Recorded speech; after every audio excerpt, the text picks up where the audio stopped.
Destruction will come upon them suddenly as labor pains on a pregnant woman, and they will not escape. Now here's what's wild about this, folks. The Apostle Paul, as you just saw, he tells us one of the signs to know that we are getting close to the Lord's return. We don't know the day nor the hour, but we know we're getting close to his return, is when all of a sudden, all the people on the planet start crying out a specific phrase.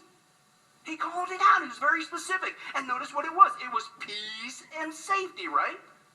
It wasn't a peace and happiness. It wasn't joy and prosperity. It wasn't stop eating chicken, as cool as that is. It wasn't anything like that. It was peace and safety. Now, here's the point. Nothing is by chance in the Bible. We are getting so close, it's not even funny. The Greek word that's there for safety, peace and safety, is the Greek word asphalia. And it literally means security. Safety's okay, but it literally means security. Okay, as in security from enemies or security from danger. Okay, now listen, so you could literally, and be true to the text, you could literally say that phrase rather needs to say peace and security, not so much peace and safety. You got it?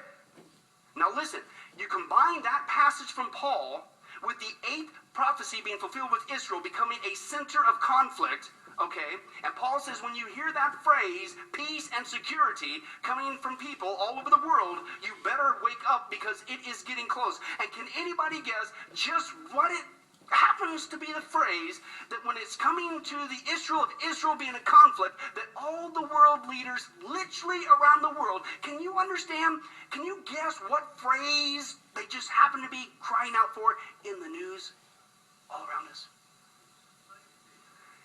Peace and security. Peace and security. The exact phrase Paul said, when you hear that, you better wake up. It's getting close. Listen to the actual quotes themselves. Peace and security. Israel and Palestine living side by side in peace and security. Peace and freedom is a right to us, inasmuch as peace and security is a right for you. Restore international peace and security between the Palestinians and the Israelis by this phrase to these rocket attacks, to ensure that we are building a lasting peace that will allow Israeli and Palestinian children to live side by side in peace and security, to provide hope.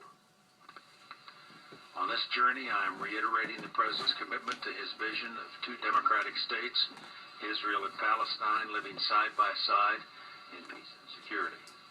The lesson of history is that peace and security do not come easily. Peace and stability that people on all sides long for.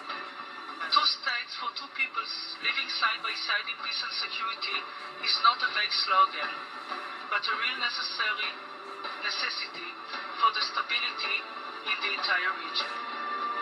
Israel and Palestinians, they can live side by side in peace and security.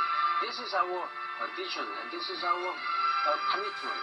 Of a new deal, peace and security and friendship. My hopes and dreams for Israel are to live in peace and security. 2 states living side by side in peace and security. True security for all Israelis. We will also pursue peace between Israel and Lebanon. In peace and security. Israel and Syria. Peace and security. And a broader peace between Israel and its many neighbors. Must decide whether we are serious about peace and security. To recognize Israel's legitimacy and its right to exist in peace and security. That's how we will find new pathways to peace and security. That is the work that we must do. In peace and security. Peace and security and coexistence.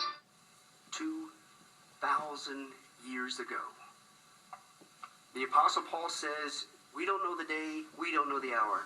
But how do you know that you're living the last days and Jesus is about ready to come back? It's when all of a sudden you hear people, the world leaders all around the world, crying out a specific phrase, not joy and happiness, not deliverance and prosperity, peace and security.